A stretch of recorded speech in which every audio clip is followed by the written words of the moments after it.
कर्नाटक में लगभग 9.5% की इंक्रीज दर्ज की जा रही है।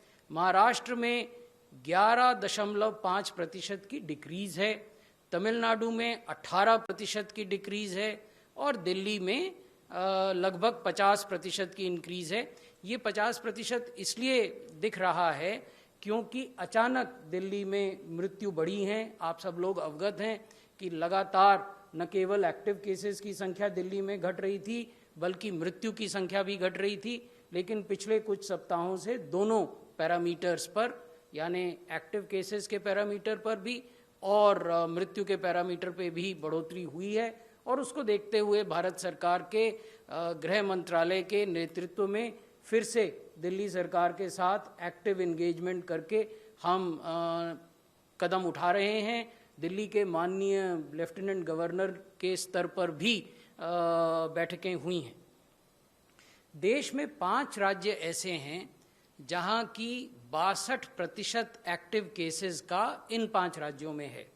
और एक्टिव केस जब हम आपको कहते हैं तो ये 8,15,538 हैं, जैसा मैंने पहले निवेदन किया। तो 8,15,000 जो एक्टिव केस हैं उनके लगभग 25% केस केवल एक राज्य में हैं, महाराष्ट्र में, और लगभग 12.5% केस आंध्र प्रदेश में हैं, लगभग 12% केस कर्नाटक में हैं, लगभग 7% केस उत्तर प्रदेश में हैं और लगभग 6.5% केस तमिलनाडु में हैं। तो इस प्रकार 5 राज्य मिलकर देश के कुल एक्टिव केसेस का 62% इन 5 राज्यों में है। 5 राज्य हैं जहां देश के कुल कोविड से होने वाली मृत्यु का 70% मृत्यु होती है।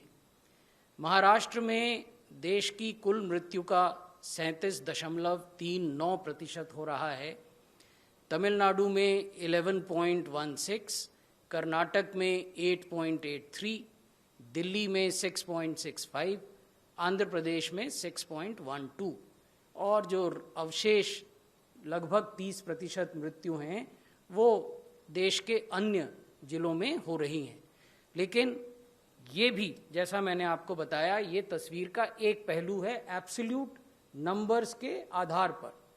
If we look at the total number of deaths caused by COVID-19 in the country, then these 5 states account for 70% of total deaths.